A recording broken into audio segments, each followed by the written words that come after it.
better part of my career, the last 15 years or so. A lot of that has been around helping organizations to move to a more agile culture, take on a more agile mindset. And yeah, I've played the role of change agent in many different scenarios and contexts. So really excited to share with you a few perspectives on that topic tonight, and ultimately to give you some insights into how you can become one of the most effective change agents on the planet. I've set myself a high bar. So let's talk a little bit about the flow of this session. We've got 90 minutes together. We'll have the meat of this session for about an hour, as I understand it, and then we'll reserve some time for Q&A. Let me hit present here on my presentation, and then I'll share the screen. And you'll be delighted to know there are very few slides tonight.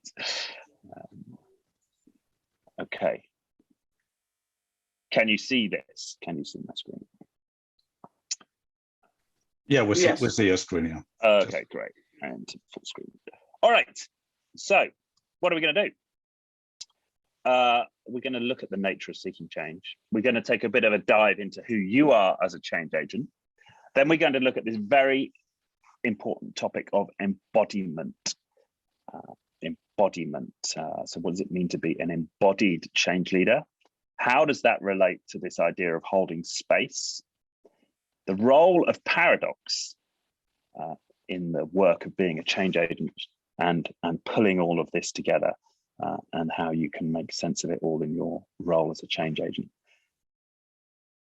Any questions, comments, thoughts so far? Or should we dive in?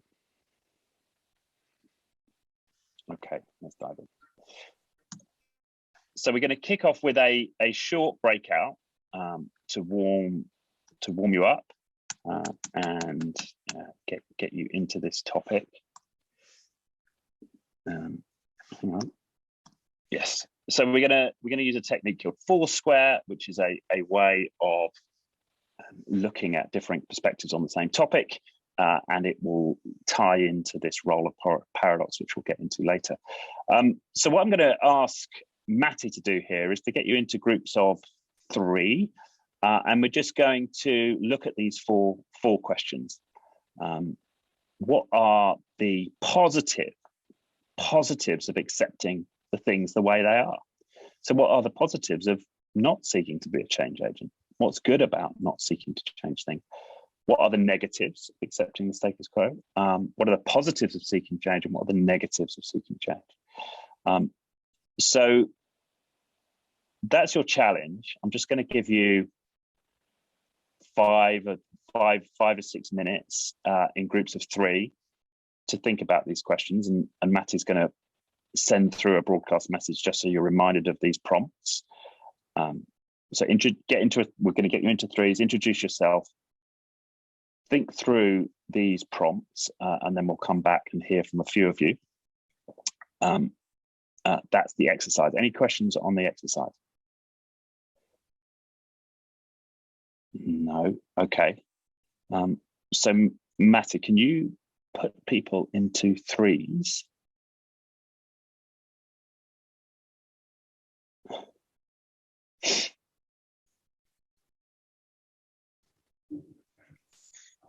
Just let me know if there's any trouble joining. I'm seeing that something is already happening. Yeah, people are moving to the rooms. Wonderful. I'll now do the broadcast. Just give me a sec.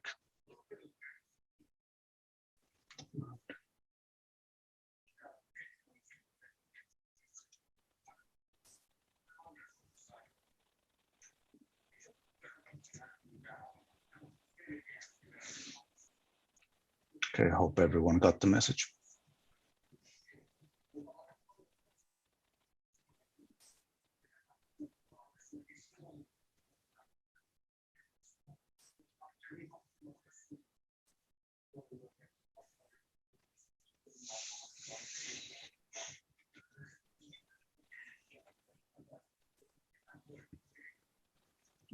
Some people didn't make it. Yeah, two people that are somehow unassigned. I could actually assign them. I'll forcefully assign these folks as well. And it looks like Now everyone is assigned. Jamina is on her own right now. Really? Room 6. Oh yeah. Oh yeah. I'll move her to room 5. Hello, I'm just listening, so I'll just stay here and just listen. Okay, totally fine. Yeah, we don't want to force anyone into either, even though I've been like forcefully adding people to rooms, but yeah, it's totally fine. It's just that it's really cool that to have some kind of an interaction going on, but I do understand that sometimes you only want to kind of like follow. No problem.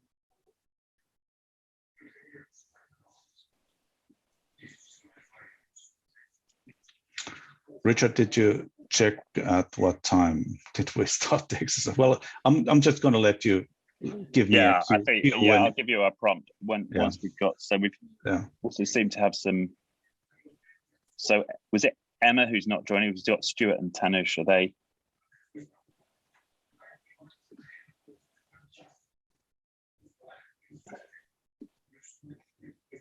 Stuart, have you seen the prompt to join the room 2? Tanush, have you just checking in with those guys whether? Okay, I can see there's one more. Well, I think that we're so far into it doesn't make sense to kind of forcibly add anyone to any room anymore at this point. So let the discussions just continue there, and it was more whether they were having technical difficulties. So I was checking them.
For those who just joined, we're having a breakout session at the moment. It's going to be ending in just a few moments, so hang in there. We'll continue in just a moment.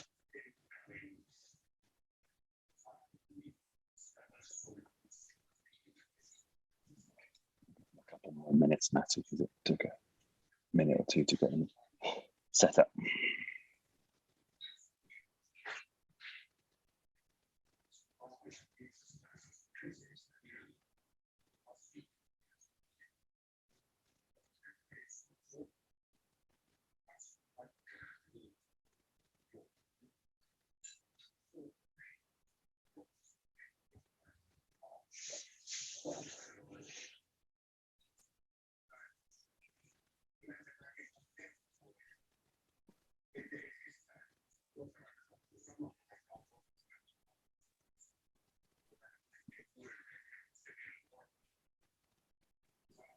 Have you got a 1 minute timer? Does it work? Is your break for the breakout room? But I can broadcast that with 1 more minute. Yeah.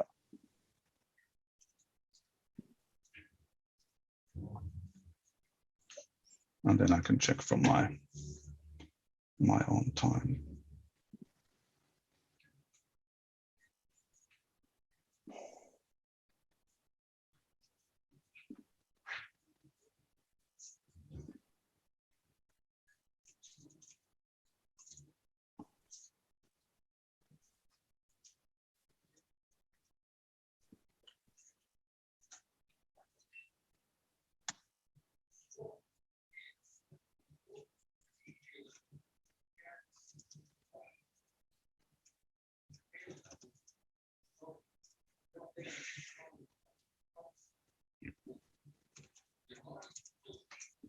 Okay.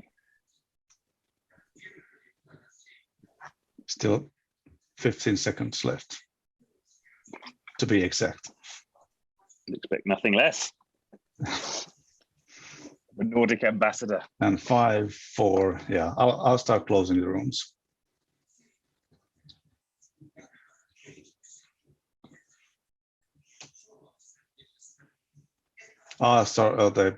Sorry, the timer just started. It's giving them 1 more minute.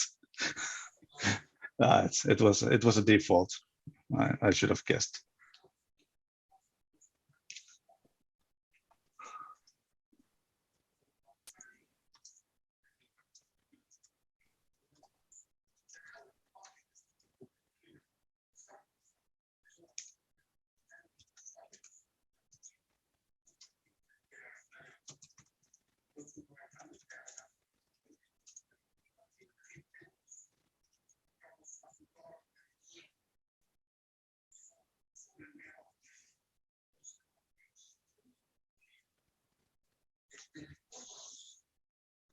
Yeah.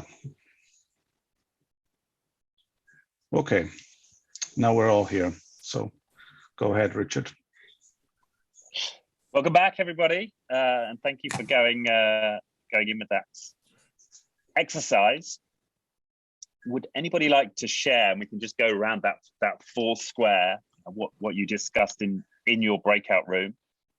Anybody like to share? If we kick off at the top left there, positives of accepting things as they are. Positives of accepting things as they are.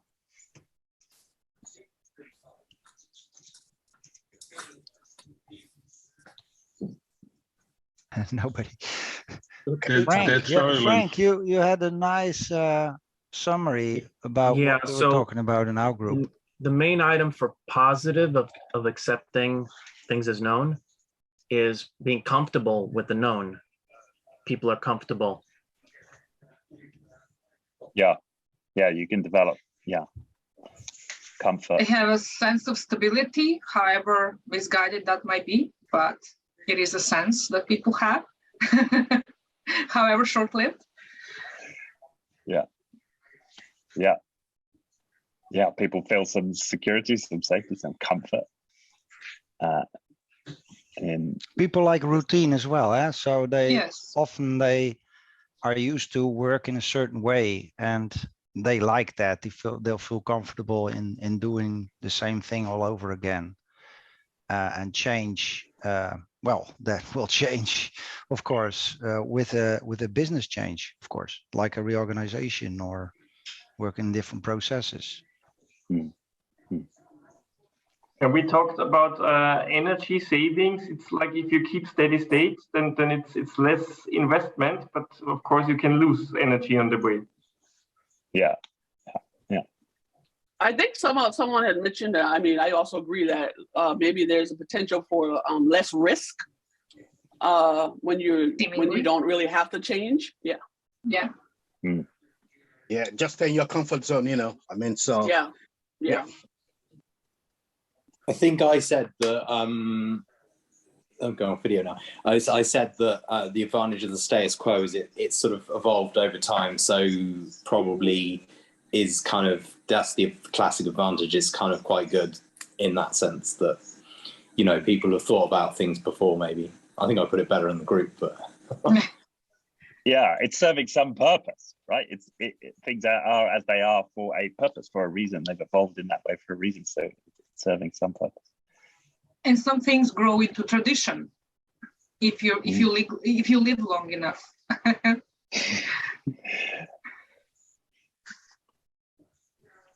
Great. Okay, let's talk about negatives of accepting things as they are. Who had some negatives? You know, what's the problem with that? Well, the obvious, time will pass you by, as well as competitors. There's no innovation going on, probably.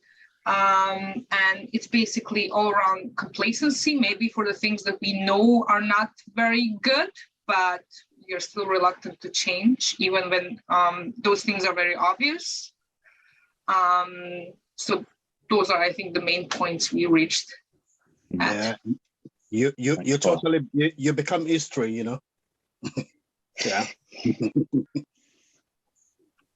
Well, one of the other negatives that we talked about in our group is the costs associated with making some changes. And many companies don't really want to spend money. They want to reap the benefits, but they don't want to spend the money. So that's a negative. I've also heard it said somewhere that when a company starts saving money, it's a very bad sign for a company. If you're in that kind of mode, then there's something wrong, like for a while now, right? To reach that point. Yeah, that's so true, because obviously exactly beginning of the end. Yeah, need to change the idea of that the different initiative comes about because something is wrong. People are noticing things that's not going right within the organization, or even the customers have said so too. And if they continue to do nothing, the negative is whatever of that complaint is will increase. The revenues will go down, their market share might fall even further, and so on. Yep. Great. Thank you. Okay, so as a change agent, then, if you're seeking change, what are the positives of seeking change? What's the positive going into an environment and seeking to make changes? What can the positives of that be? I mean, of course, there would be if you want to achieve something, there's a target, for example, if you want to achieve it, or there is an improvement you're looking for. So that's not going to happen without a change of any sort. If you want the team to be effective, to produce more value, they're not going to do it unless you bring some change, either in the practices or either in the mindset. So that's a positive for me. So do you believe change isn't going to happen unless somebody does it? Yeah. Of course, yeah. I mean, in our group, we said, well, the world is changing all the time, like political things going on, social cultural things going on, legal changes. So as a company, you need to change all the time, more often. And of course, it depends on the branch you're working in. But I think more and more companies will need to change to survive. That's for the companies. But companies consist of people working for those companies. So people within the organization need to change as well, because if they don't, well, there won't be any change for the future. So I think that's an important thing to notice. Like this example has been used a lot of times. Nokia is one of the biggest example, and the BlackBerry. So yeah, no change, and you lose your slot. Yeah, our prime minister still uses Nokia, so that was in the news lately. So there's a lot of hassle around that. So there've been words up until now about change, embracing the change to ensure that you adapt to your environment. But also, if you look at the leaders in any given industry, those are the ones who have actually embraced the change first, and were the ones dictating what the change will be for the rest of the globe, right?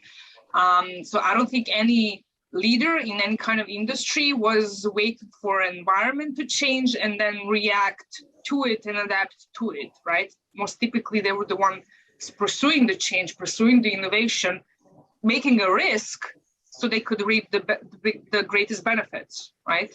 Until the rest of them catch up.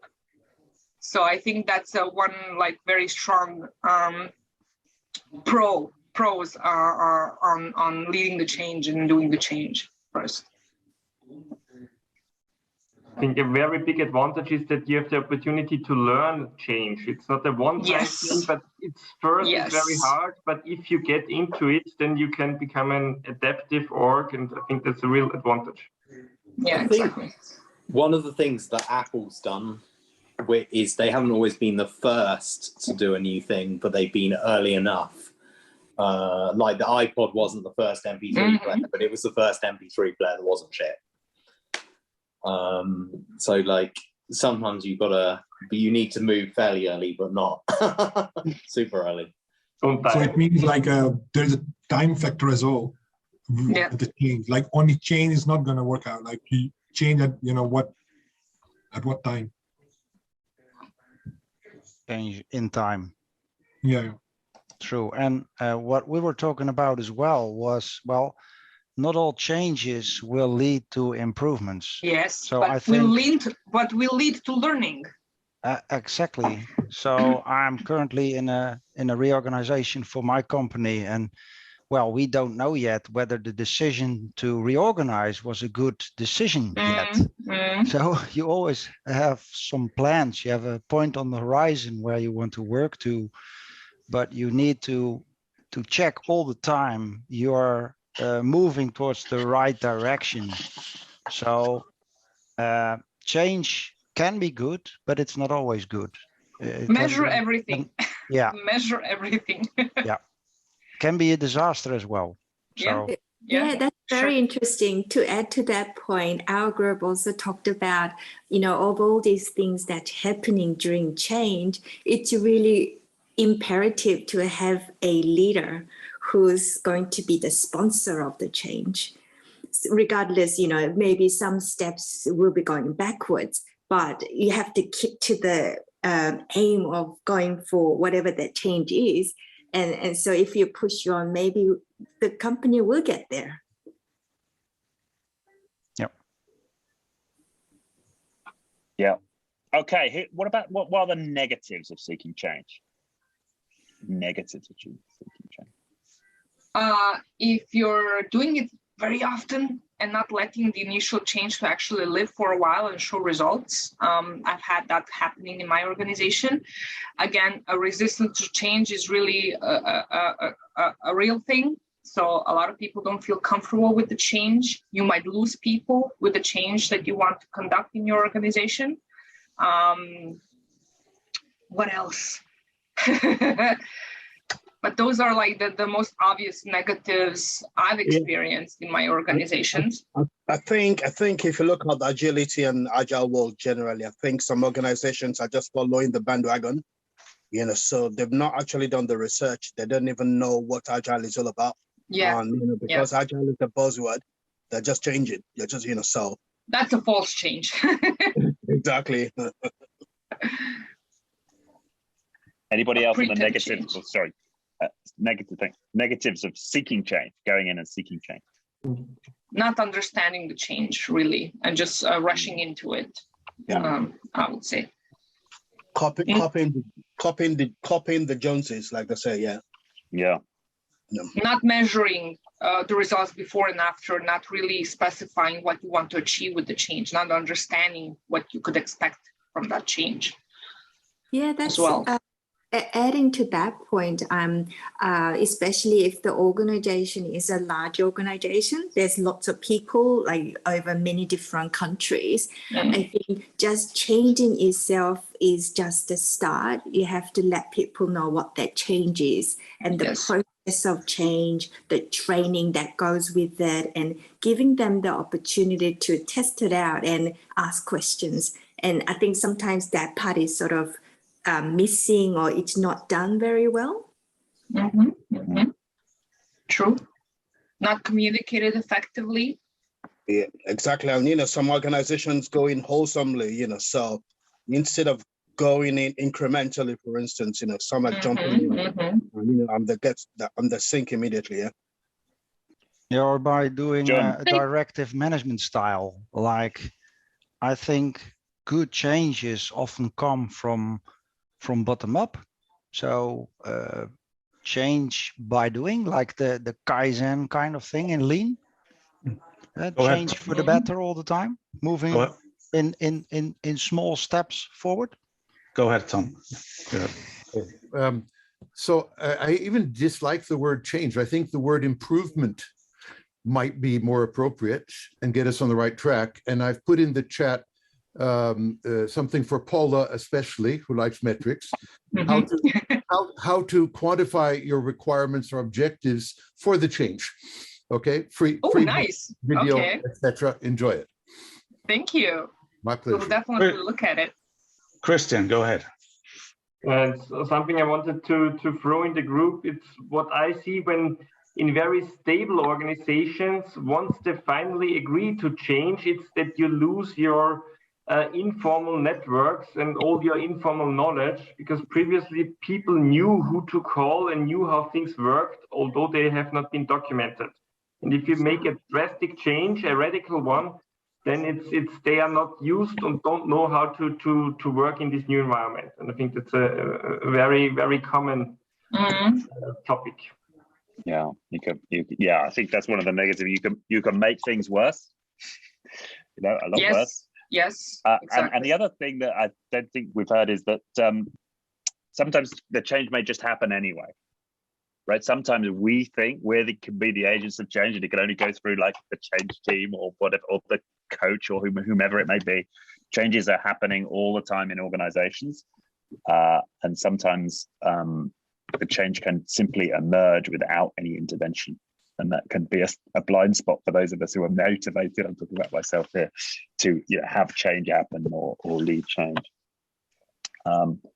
And the other thing that I think we talked about, which is a really good distinction that I like, is from the Greek kairos time or kairos time versus chronos time, right? So kairos time is when we're waiting for that opportune moment where it makes sense to introduce a change.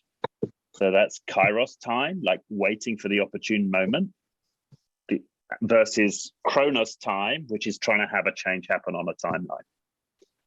And very often we fall into chronos time, where it would be much maybe more effective to instead consider kairos time. Does that make sense? Yeah. Great. Okay. Well, thank you. So that got us warmed up, and we'll come back to some of the ideas we just explored.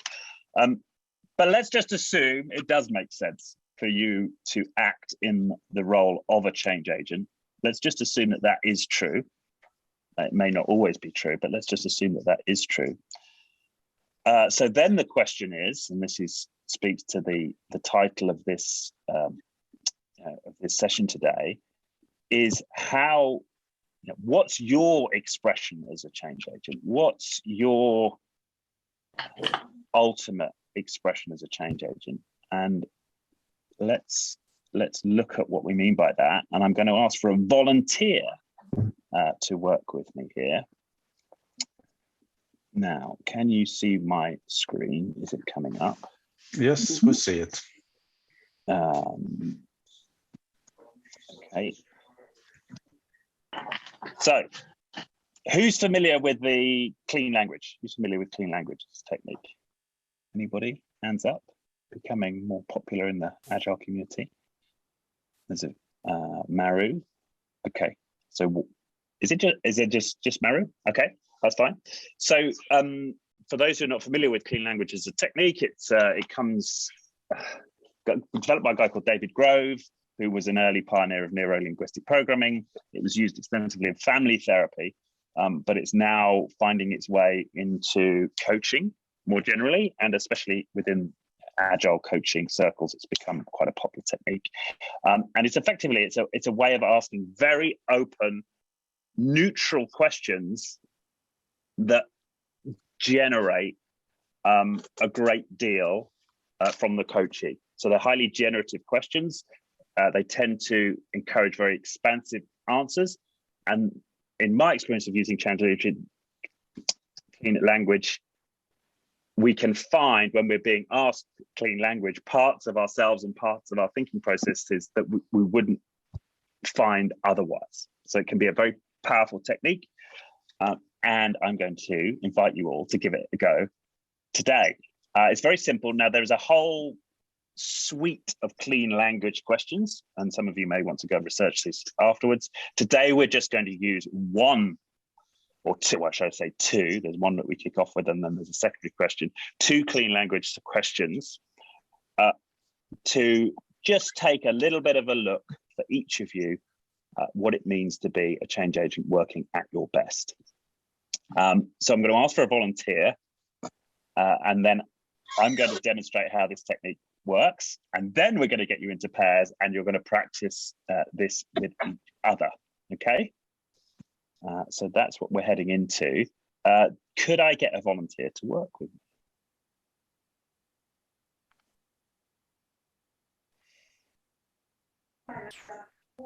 If no one else, then I can of course volunteer.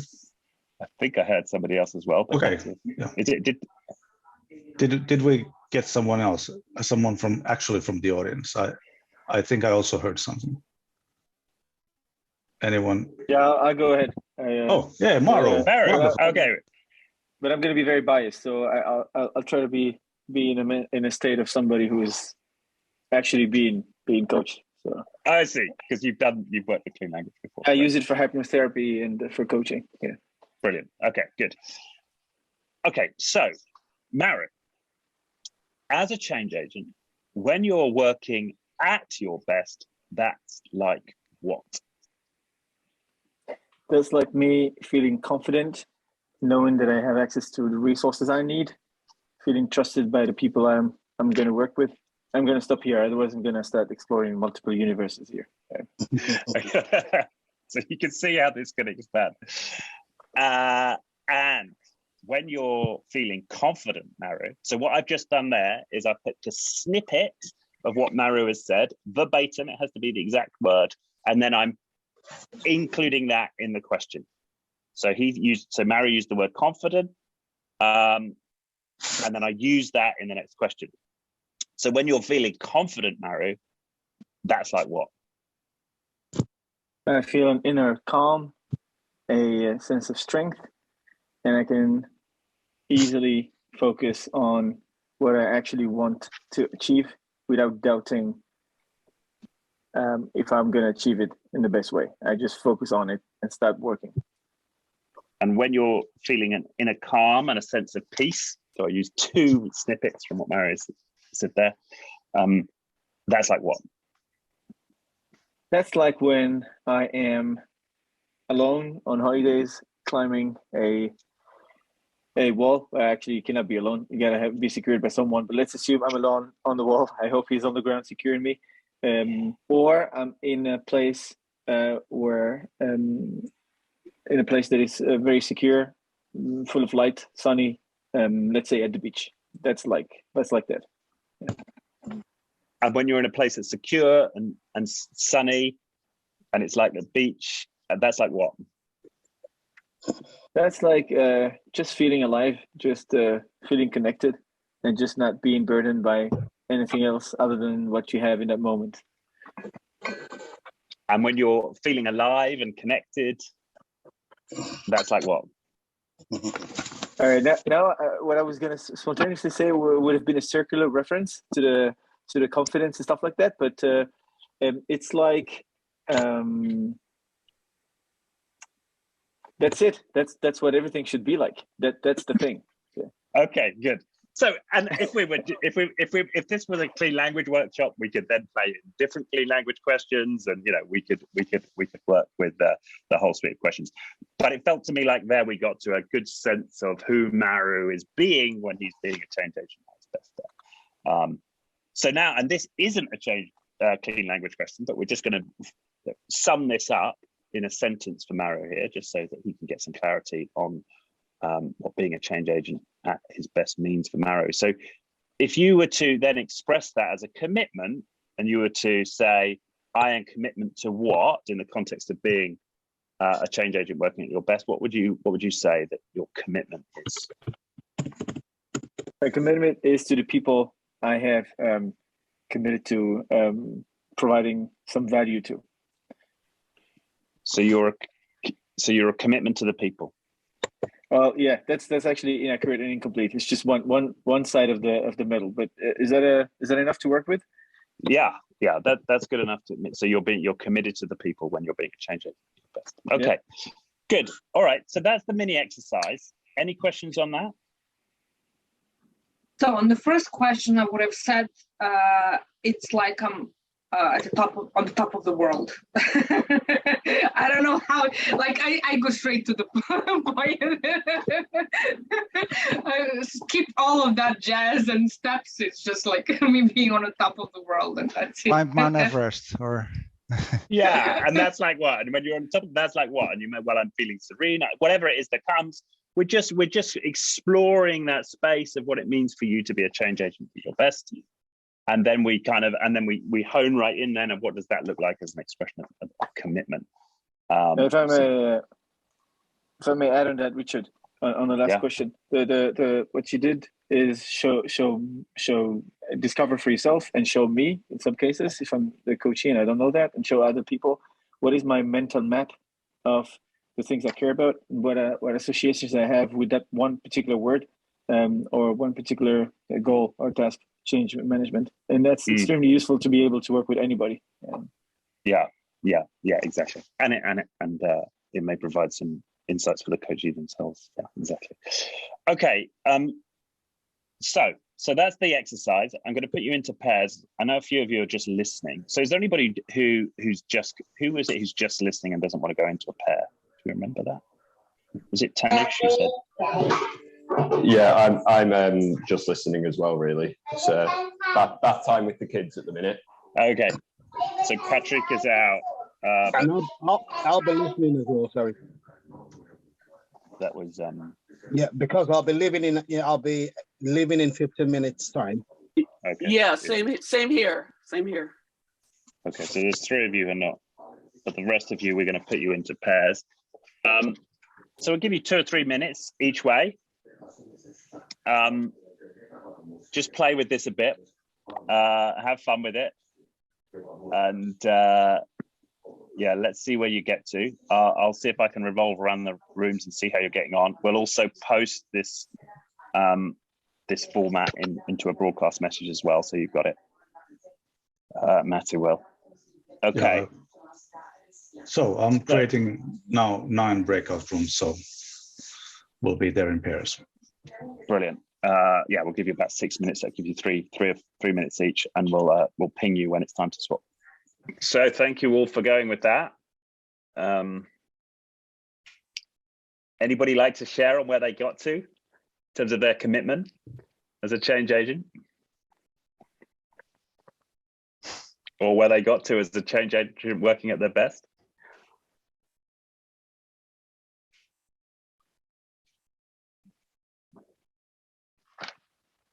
Nobody. Okay, I'll try. When I see that on at least a weekly basis, let's call them sprints, positive improvement and change is measurably happening, then I feel really good as a change agent. Right.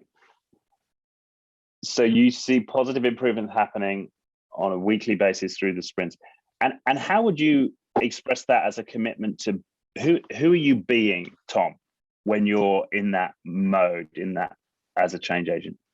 Well, I'm being a change agent, but the point is real change is happening and everybody can see it because it is measurable.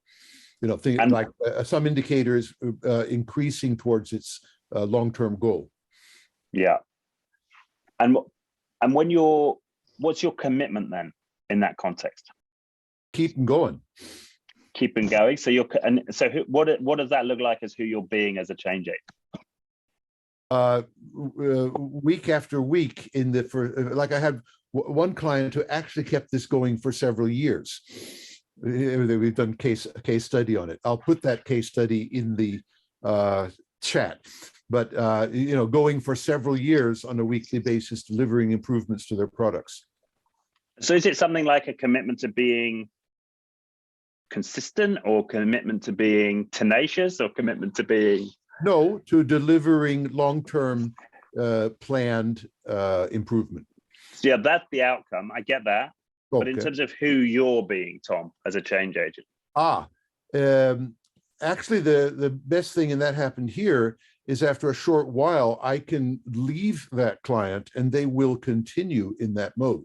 In other words, they're independent of me as a change agent. I've taught them a change process, but they now understand to do that very well.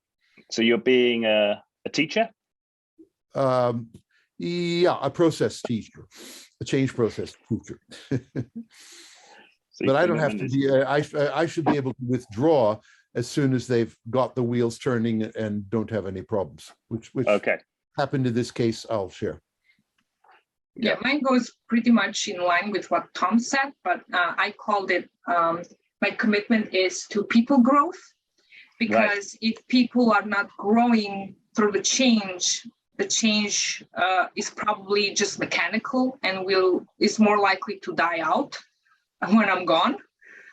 So I need to ensure that people are growing through the change and they're seeing the positive benefits of it. And that's the only way to ensure that the change will keep on living, right? And become the new normal, right? Right. And when you're committed to people growth, who are you being as a change agent? Like, who are you being? What's your commitment to a way of being? Inspirer, I hope. An inspirer. Wonderful. Yes. Okay. So you're being an inspirer, Paula. Yes, hopefully. Yeah. I'm seeing it every day, happening every day, and I get surprised. I'm like, awesome, this is cool. Brilliant. And that's what I'm inviting you all to consider here. Like I'm really inspired by that, Paula. I also heard some other wonderful, we heard somebody else committed to being a navigator, and somebody else being a creator, a positive disruptor. Those were commitments I heard in the rooms. But these are all inspiring, right? A teacher from Tom. So what I'm inviting you to consider here, to be a really effective change agent, it's less about the tools and the techniques that you might be able to pick up. It's more about tapping into this commitment to who you're going to be as a change agent in the spaces that you're working in. And keep coming to that, back to that question, who am I being right now? What's my commitment as an agent in this space? And having that inquiry with yourself. That's what I'm inviting you all to consider as being a powerful access to accomplishing change. Does that make sense? Mm-hmm. Any questions on that? Anybody like, what the hell's this guy going on about? Well, it was like that at the beginning until you go through the exercise actually and pick up various, what it's actually telling you, right? Yeah. Go for it, Tom. Add one thing, because I'm an old change agent, so I've got lots of experience here, and I'm retired, so don't ask me to change anything for you. But if I can get a case study either written by the client or something like that, that says, Tom, the change agent, came in and here are the changes and we were successful. That's what I'm looking for. Case studies that show that change was effective. That's the best thing I know. And I've got a large collection of those, and I just put one in the chat. Great. Yeah, thank you, Tom. And it's great to be thinking about and ultimately having outcomes as something to focus on. I get it. And what I'm suggesting to you, that upstream of those outcomes, in all those cases where you had success, Tom, is you were being somebody. Maybe you were being this teacher, this powerful teacher of new processes for your teams that you were working with. And that's what I'm asking you to focus on. Like, who were you being upstream of those successes? You were being somebody as a change agent, right? You had a powerful stance, is what I'm inviting you to consider. Anybody else on this topic of commitment? Yeah, for me as a BA, I'm a business analyst, and I think BA is all about changing businesses to make sure you improve. So my commitment is in making sure as a team, I'm part of to to realize steps together towards the organization goal and to the customers of that organization. So I think it's all about doing the right things together to make sure you serve your customers, your clients in a effective and efficient way. Got it. And when you're helping your businesses to realize these steps, and you're doing the right things together with them, and yeah, who are you being?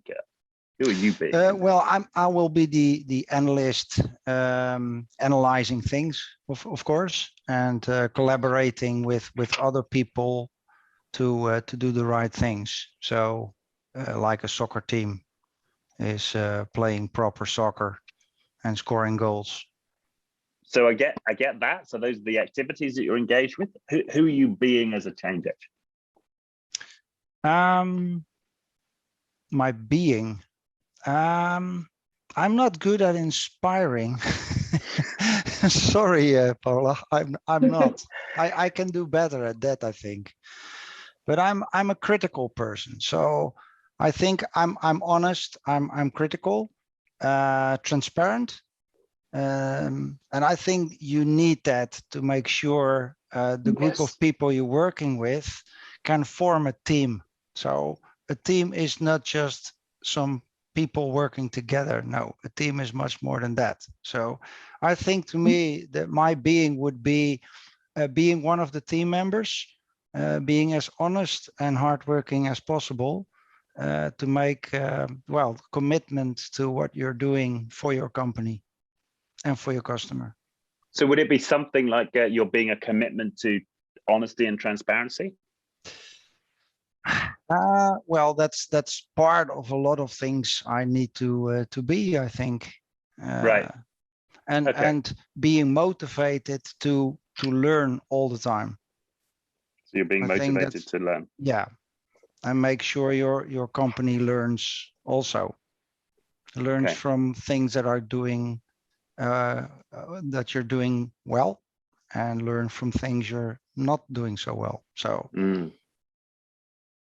that's what Tom said also. I think the retrospectives, the sprints you do, looking back, make sure you do the right steps next time. So you're a commitment to learning. Yeah. Would you say that? I think it's all about learning. Yeah. So your commitment and to motivation learn. and motivation to learn. Yeah. So I'm a trainer as well. So yeah. Got it. So you're being a commitment to transparency, to honesty, to learning. Yeah.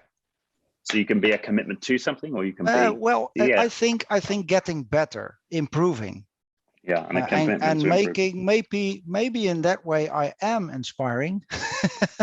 Maybe I just don't realize that. But when I train, I inspire people. So yeah, I think I can do it out of some enthusiasm for the things I do. You can inspire other people. So maybe deep down, maybe there is a commitment to inspiring others. Yeah, probably.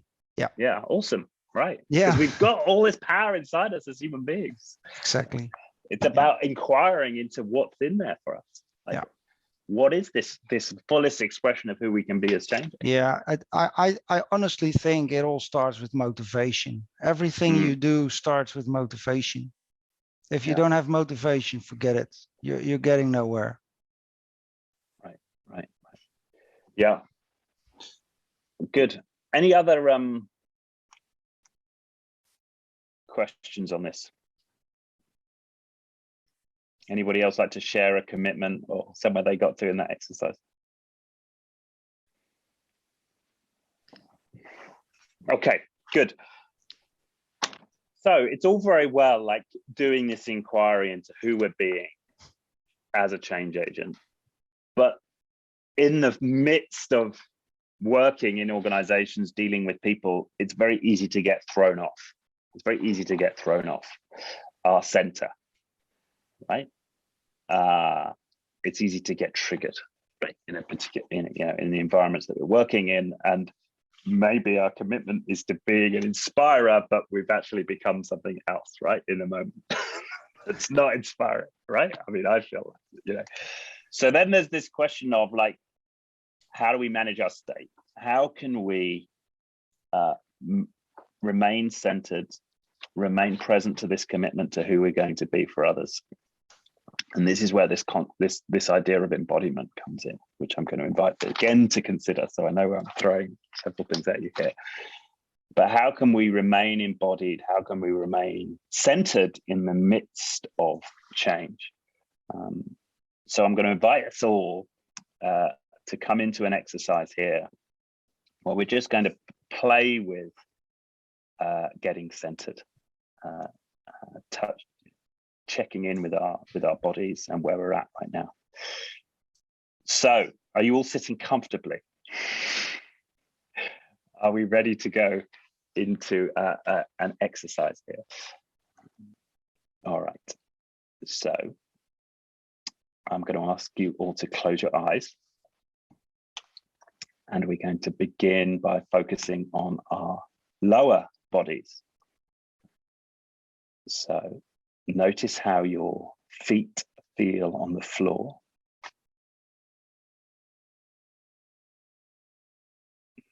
How your feet feeling on the floor right now.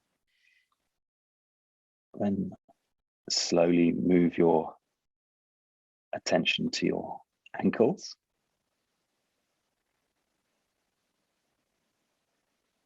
Now your calves.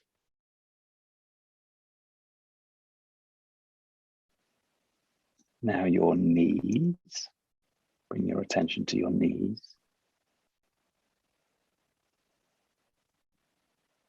Now, bring your attention to your thighs.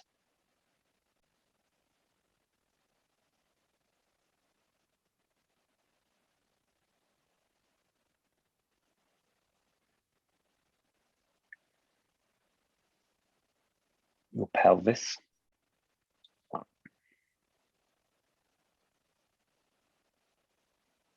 Now identify sensations you're feeling, temperature, any pressure, any tension.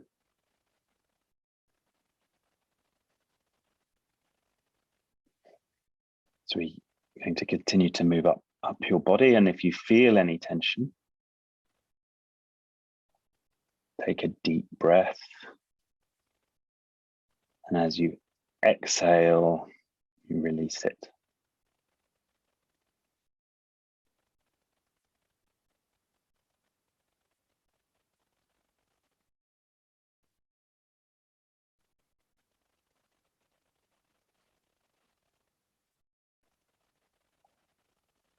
Just keep moving up your body. If you feel any tension, take a deep breath and exhale as you release it. Bringing your attention to your stomach.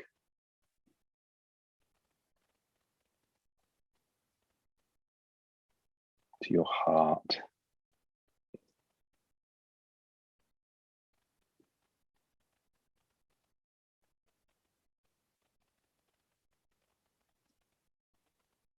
To your lungs.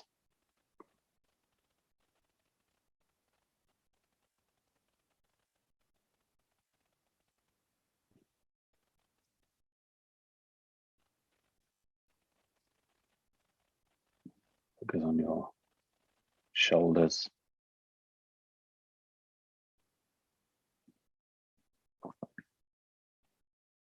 Your arms.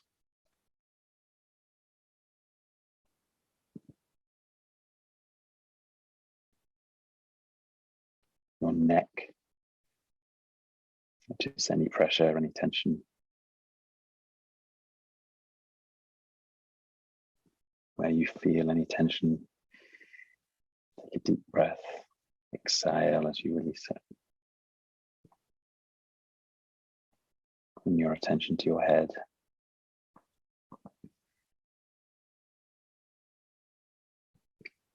Feel any tension, take a deep breath and exhale as you release it. Now bring your attention to your face.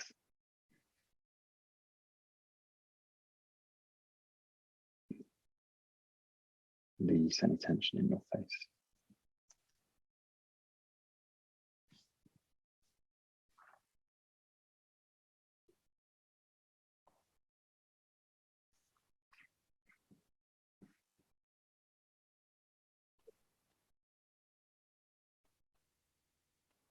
Okay, bring your back. Open your eyes. Oh, good morning there. So that was a brief embodiment practice.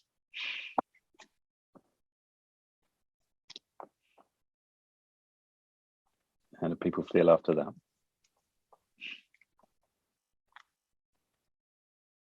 Makes you feel relaxed. Definitely. I feel refreshed, actually. Refreshed. That's good. Yeah. And of course, it's often harder to remember to do these practices in the moment, but when we can, yeah, it's the time we need them most, is when it's often the hardest to remember to do them. But when we can, this can just be a way to restore us and just create that space for that inquiry. Who am I being like? What's my commitment right now to these people, to this team? Interesting. For me, it's quite different. I mentioned in my pairing, I rely a lot on my coalition of people, of same-minded individuals with same kind of objectives and drive. And whenever I tend to assimilate with the environment I'm in, because I adapt quickly. And I use them as, I call it a recalibration tool, right? Sometimes when they see me like getting maybe too comfortable, they're like, Paula, no, what are you doing, right? So we do that for each other a lot. And we thrive on that sort of constructive criticism, because we care about each other advancing all the time and growing all the time. So we challenge each other all the time. And I think that's, if you have something like that in your organizations, you've struck a gold mine, I think, because they're challenging me to grow constantly and at the speed that's much faster than I would have done on my own. So if you don't have people like that, just find people like that. I'm sure in your organization you can find someone. Yeah. But I would also suggest that who you're being is also part of the process of you attracting these people, right? Yeah. The fact they feel that they can push you like that. Yeah, it comes from openness, transparency, and building that trust.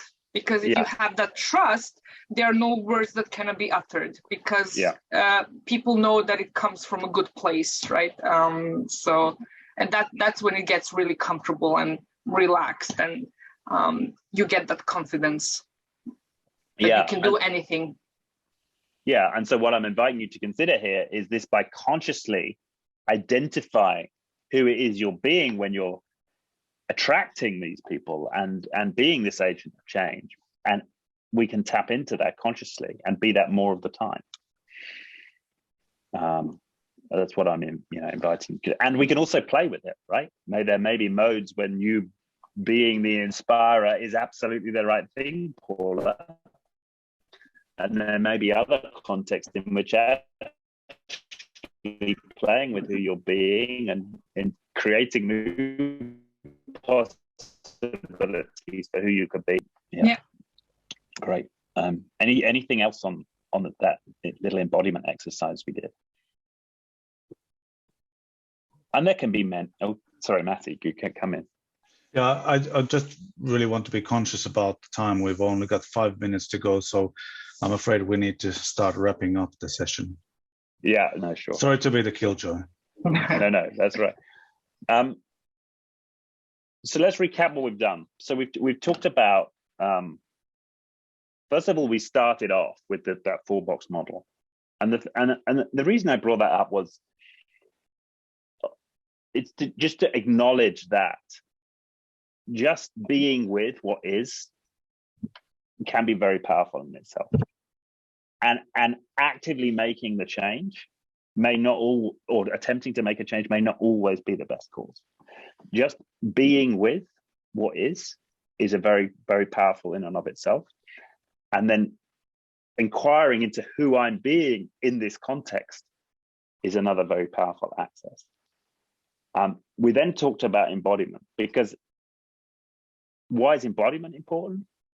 Because if we're not grounded and centered in space, we can't be conscious. We can't be conscious of who we're being. So it's important for us to find techniques to allow us to ground in space, to ground in our bodies, that allow us then, it calms the nervous system to the extent that we can have these kind of conversations with ourselves. Who am I being? Am I holding space for people effectively right now? Who am I being as a change agent right now? So we talked about being with what is, getting clear on who I'm being and what my commitment is, embodying and grounding to maintain state, to maintain a presence, a way of being that's powerful in the context that I'm in. And the broader context here, and I've talked about it a little bit, is that what I'm asserting here is that our job as change agents is to hold space. It's to hold space in a powerful way in order that change may emerge. And sometimes holding space may also require us making some kind of intervention, but it may not do. But simply holding space in a powerful way is often what it takes to cause change in an organization. Thank you for this very powerful wrap up, and thanks for the workshop. Thanks for everything, and thank you everyone joining. It was a pleasure hosting you, organizing. Well, thank you for the Agnostic Agile community, Nabil and Ivona. They are the responsible ones. I was just chipping in this one time, but it was a pleasure. I will. Go on, sorry. Go ahead, Richard. Yeah. I'm just going to leave you with something here. So there's a primer that I put together, which touches specifically on embodiment, that you may find useful. Here at firsthuman.com/embodiment primer, and we can send an email message out to the group, and I can put it in chat. But that's just a short primer on some of the techniques you can use for grounding and staying embodied. Thanks again. Yeah, thank you everyone. It was a wonderful workshop, and hope to see you again in the future in the upcoming ones. Thank you, Matt. Thank you. Bye-bye. Bye-bye. Bye.